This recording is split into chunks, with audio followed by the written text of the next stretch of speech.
Visą tai, ką matome, ar tai būtų baldai, ar laikrodis, ar barometras.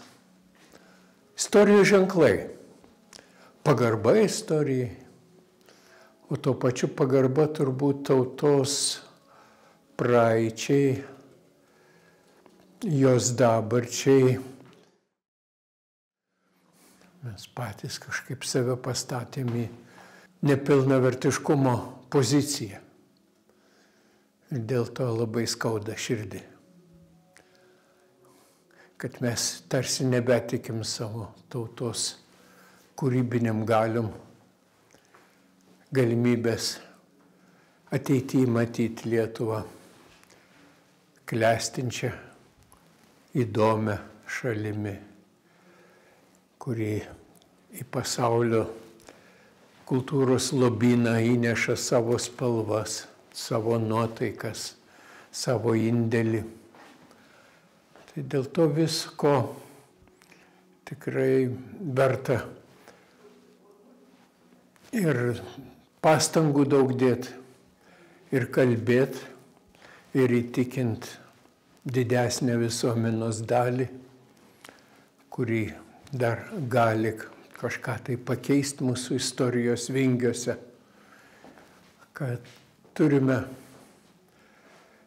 atsisukę į praeitį ir pasakyti ateičiai, mes čia esam, mes esam savo žemėje ir norime būti lietuviais. Na, ypatingai tos mintis kažkaip ateina į galvą tada, kada apsilankai tokiuose dvaruose, kaip šis Antazavės. O aš visą gyvenimą vis kaupiau, kad aš galėčiau savo mokslinius darbus rašydamas pasitikrinti, neidamas į biblioteką, kaip tėvas kaupdavo visą lituanistiką, nors buvo teisininkas. Taip, tai aš kaupiau visą kultūros istoriją. Pradėjau dalyvauti kraštotyros ekspedicijose, nes jų metu surinktą medžiagą buvo galima publikuoti, skelbti kraštotyros monografijose. Gal va tada tas ir blikstelėjo ta mintis, kad ir materialų į paveldą reikia stengtis išsaugoti, nes tai buvo tas laikmetis, kada Lietuvos kaimas labai keitėsi. Aš mačiau jo griūtį ir gamtos nusiaubimą su melioracija, su vienkiemių pranykimas. Tai turbūt tai buvo, kad mes kraštotyros ekspedicijos metu rinkom visą materialų į paveldą, nes pirmieji mūsų muziejininkai atsirinkdavo tik labai meniškai vertingus eksponatus. O paaiškėjo, kad viskas turi vertę. Tai aš sugalvojau, kad reikia rinkti matus ir saikus.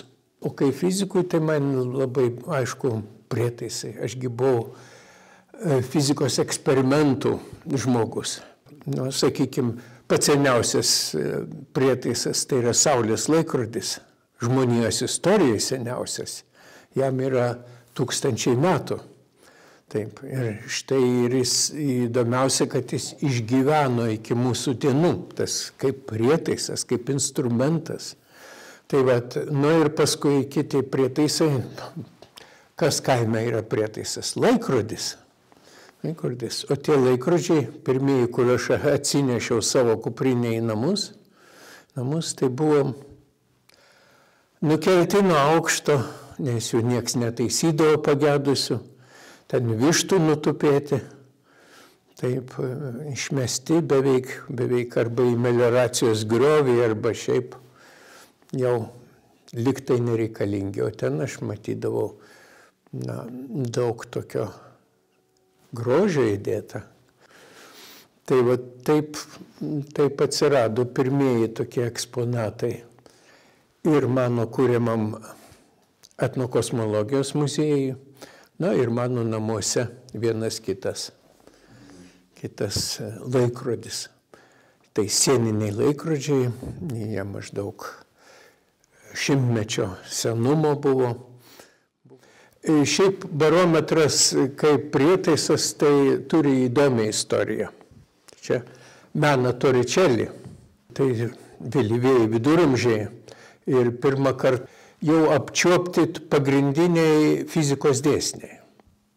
Agregatiniai kitimai medžiagos jau pajausti truputuką, kaip medžiaga iš kieto kūno gali virsti dujinė ar skysta medžiaga ir kas yra mūsų atmosfera. Ir pirmieji kalnų aukščiai buvo pamatuoti būtent su barometru. Tai ta jų ir meninė vertė, ir mokslinė vertė, kaip mokslinio prietaiso vertė, man labai yra įdomus. Ir taip mane paskatino juos rinkti. Turėjau prieš tai laikrodžių kolekciją ir laikrodžių kolekcija jau man truputį pasidarė tokia nuobodoka, nes laikrodžių papuošimai vis tik skirtingi yra, bet bendra stilistika išlaikoma labai panašiai. O barometruose tiek įvairovės, tiek to medžio raižinio grožio įdėta ir tiek gebėjimų išraižyti medį. Tai tikrai tas stebina ir kiekvieną kartą nudžiugina, jeigu pavyksta aptikti tokį eksponatą. Nebejotinai aš manau, kad apie kultūros istoriją dvare kalbėtis yra ir lengviau, ir galima ryžtingiau apie tai pasakyti ir lyginti su aktualijomis. Tai ta aplinka labai svarbi yra. Labai svarbi ir labai nuteikianti tokiems pokalbėms ir bendraminčiams susirinkti. Ir šiaip aš esu linkęs manyti, kad tikroji Lietuvos kultūra įgaus naujų spalvų ir jėgų, naujų galių, jeigu provincijoje mes pradėsime ją ugdyti. Tai štai vis tik aš manau, kad visa Lietuva turėtų labai dėmesį didelį skirti regionams. Kiekvieną kartą aš džiaugiuosi pamatęs, kad kažkur tai tas židinys jau ten nusidegė liepsnelė, jau jisai perkeltinė prasme, kad ten kūrėsi kažkas tai tokio, kas atgaivina tą buvusią didybę ir kartu mūsų tautinį orumą. Ar tai bažnyčios restauracija, remontas, o jau dvaro, kurių tiek Lietuva turėjo, ir vienas kitas sutvarkytas toks kultūros paveldo objektas, tai labai nudžiugina.